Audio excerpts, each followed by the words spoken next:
Have you ever watched someone who seems to pull all the strings in a room without even opening their mouth? They don't yell or plead. They just pull back, vanish into the shadows, and boom, the whole vibe flips. People start scrambling, chasing, feeling that pull they can't ignore. Now, picture yourself doing that. What if you stopped jumping at every ping, every drama, every little tug on your emotions? What if you chose to go quiet, to step away instead of blowing up or bending over backward? The world around you would crack wide open. That's the real secret here, and it's straight out of the shadows of human nature. Let's dive deeper. When you quit being everyone's go-to, emotionally, physically, or mentally, the people in your life freak out. Why? Because they've been playing you like a puppet, counting on your knee-jerk reactions, your predictable moves. But the second you pull away, the rules rewrite themselves. Those who thought they had you figured out suddenly realize they've got nothing. Carl Jung nailed it when he said, "Everything that irritates us about others can lead us to an understanding of ourselves." Think about that. When you make yourself hard to reach, who loses it? Who starts poking at you, trying to spark some fire? It's not about you. It's shining a light on their games, showing how they've been steering you without you even noticing that you're out there giving pieces of yourself away just to keep the peace, to hold on to folks who were never really riding with you. Every forced sure, every instant reply, every emotional outburst. It's like handing over your power on a silver platter. By the end of the day, what's left for you? Just exhaustion, that nagging frustration, a hollow feeling you can't shake. And here's the brutal truth. You're too damn open to people who don't deserve a second of your time.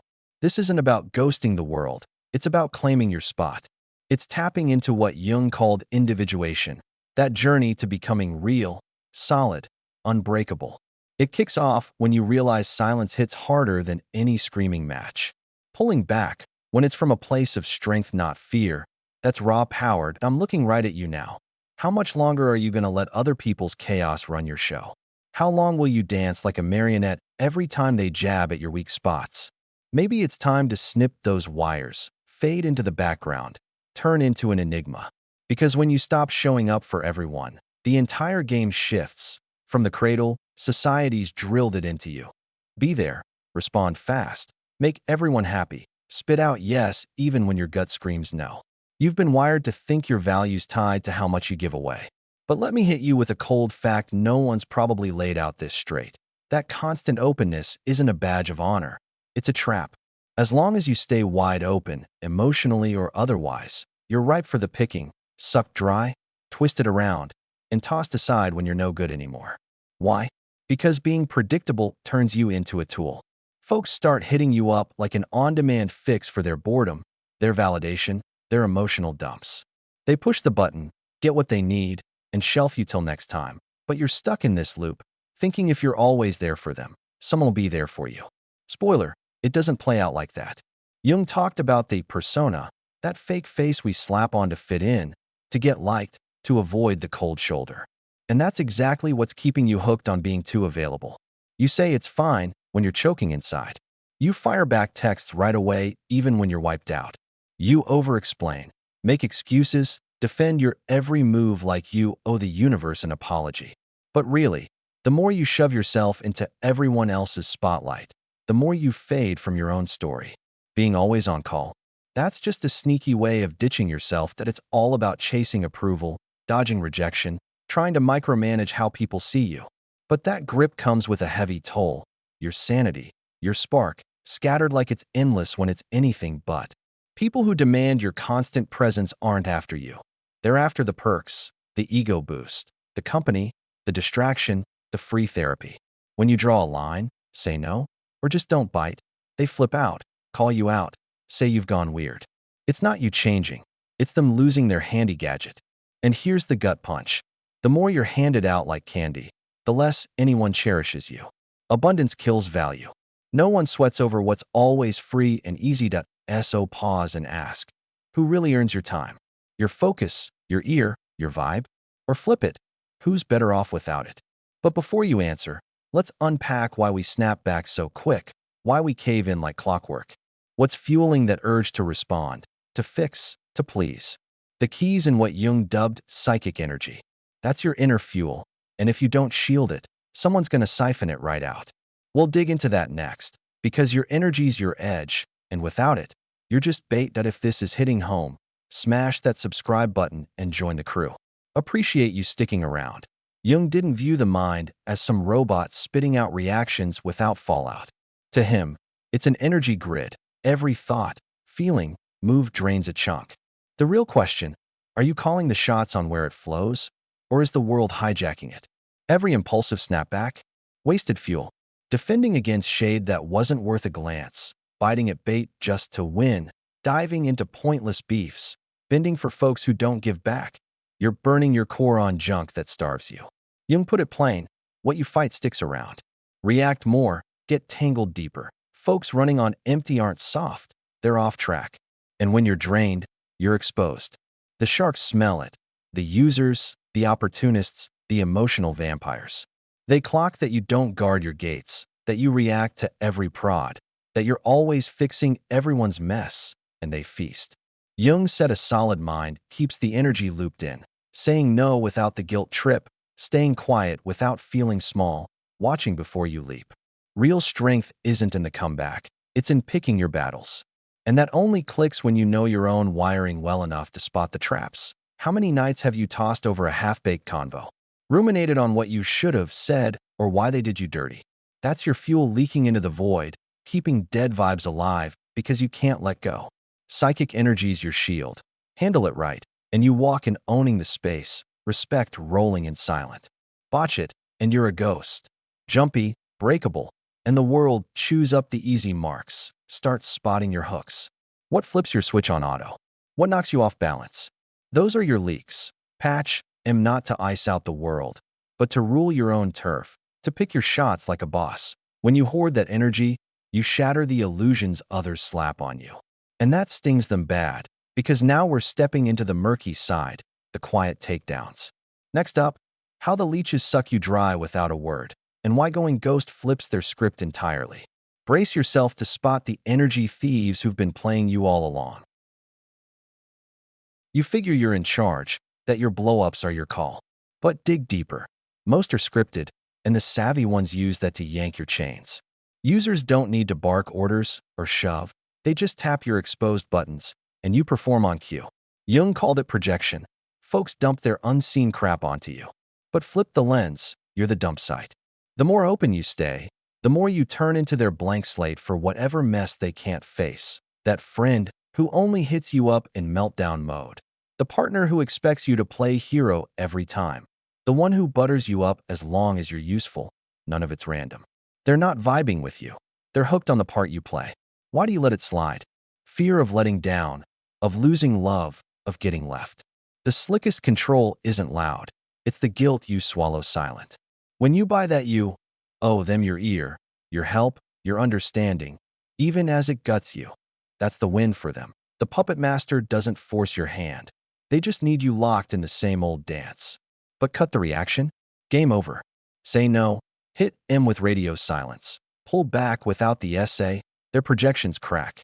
The role they assigned you vanishes. Now they're lost because they don't know the real you. Worse, they're staring down their own barrel. Not everyone's built for that mirror. Your ghosting is a threat. It forces them to sit with their hollow spots. The quiet you drop amps their inner static they hate tuning into. Cue the backlash, shade, blame, drama storms. Not cause you're off base, but cause you quit being their easy out. Jung hit it. We don't get enlightened by dreaming up light. We face the dark. When you starve the loop, their shadows creep out. And for those who've used you as a dodge, that's hell. But you? Ready to weather the misreads, the pushback, the hits for guarding your ground? Can you handle the quiet after the storm? 'Cause that's where the real muscle builds. Next, why silence is the psyche's deadliest tool, flipping every power play on its head. The world's a racket. Everyone's yelling to be heard, firing off quick comebacks, chasing wins in dumb fights, all at the cost of their chill. But there's this underrated edge few tap, even fewer own, silence. Not the weak, hideaway kind. The sharp, calculated, eyes wide open type. Silence that's not empty, but packed with presence. Jung saw it as prime soil for inner shifts. Stop reacting, start watching. You spot the loops, emotional reruns, sneaky plays, your own self-traps. Silence breeds clarity, and clarity's poison to controllers. Ever see folks unravel when you don't bite back? When you skip the defense, just dip? It's not missing you. It's losing grip on the story. Talk, and you're still playing. Shut up, and you rewrite the board. That throws off anyone fed by your sparks. Real silence isn't muting your voice. It's owning your fuel. It's saying hell no to getting yanked by their feels. It's picking no fight over burnout. Jung tied it to individuation. That grind to your true self needs space. 'Cause only quiet lets you hear you over the noise. But it ain't free. It'll weed out the users who only dug your function. You'll baffle the ones who saw you through their filter. They'll tag you cold, standoffish, full of yourself. But that's just blowback from folks who never wanted your depths, just your service, hard pill. Grow up, and your words get picky. Each one's a bet, and not everyone's worth the stake.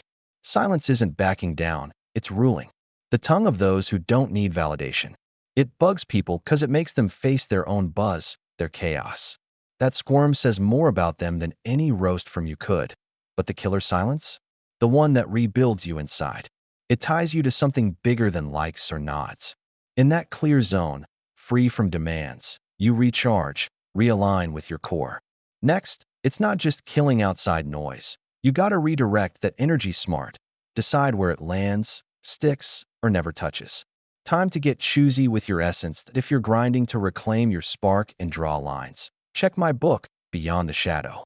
It unpacks Jung's big hits with real tools to shield your energy, set walls, and link back to you. Link's pinned. Grab it. Knowing all this in your head means zilch if you're still yes and no's, replying to junk, chatting nonsense, or clinging to deadweight ties. Insight minus moves? Just fooling yourself. Real change hits when you lock in on being picky. That takes grit. Going unavailable isn't about turning icy or smug. It's ditching access for anyone, anytime, any why. It's seizing your fuel, your hours, your calm. Start small. Delay that reply. Breathe before you bite. Bail on beef before it pulls you under. Power down guilt-free. Not today. Nah, I'm out. Key twist. No excuses for your absence. No breakdowns of your quiet. You owe zip, but to you. For many, that's a sin. 'Cause skipping the spiel strips their hold on painting you as the forever helper. Jung got that individuation dips into alone time. Not the sad kind, the holy kind. A pullback to tune into your voice. Rebuild yourself from the inside, not others' stares. Test your growth. Who ghosts when you clam up? Who prods when you don't flinch? Who cries you changed when you shield up? Not red flags for you. Proof you're breaking chains. Unavailable feels weird at first. Guilt creeps, self-doubt whispers you're mean. You'll catch flack for hardening, but that's deprogramming. You've been trained to play second fiddle. Shift hurts, for you and the freeloaders. But unavailable's your base for owning you. No to the world? Yes to self. Ditch toxic spots. Your peace trumps fake bonds. Skip explanations. Respect rolls in, even if sparse. Not all can handle that vibe. Your pullback airs their reliance on your mess for their throne. That's when ties snap. Pain hits, alone vibes, cuts, loss feels. But you're not losing, you're shedding. What follows the gap? What sprouts from quiet? Next, the comeback only for those bold enough to be misread. Solo, whole solo. Get why strong folks alone time unlocks real freedom. When you cut access for all, deep stuff stirs. First, the hush, unsettling, like it's yelling back. You second guess, too rough? Losing fans? But it shifts, cleanses, soothes, mends. Then solitude rolls in. Not empty void, the full-on you kind. Strong solitude, where you don't sell out for company. In that spot, fog lifts for clear sight. Worry bows to calm. Need fades to inner steel. The power of being complete, solo. Jung said individuation means peeling from the crowd, ditching the mask, solo trekking a bit. That's your move when you go unavailable, not running from life, returning to you. You flip from reactor to maker, shaping your world from inside out. Folks bugged by your dip? They never wanted you, just the script. Now you don't fit, they're lost. Freeing, right? You'll drop people, but snag yourself. Bail spots, but hook your soul. Get labeled weird, but earn real nods. Unavailable for scraps? You turn priceless, one of a kind, etched in minds that don't kid yourself. This is rebirth, fresh start. A life ditching emotional scraps, head games, fake warmth. Now, only what vibes with your calm, your real, you're full. If you've stuck this far, you're primed for the shift. That core you know's love's worthless if it costs yourself. True care starts choosing you, even solo stint price.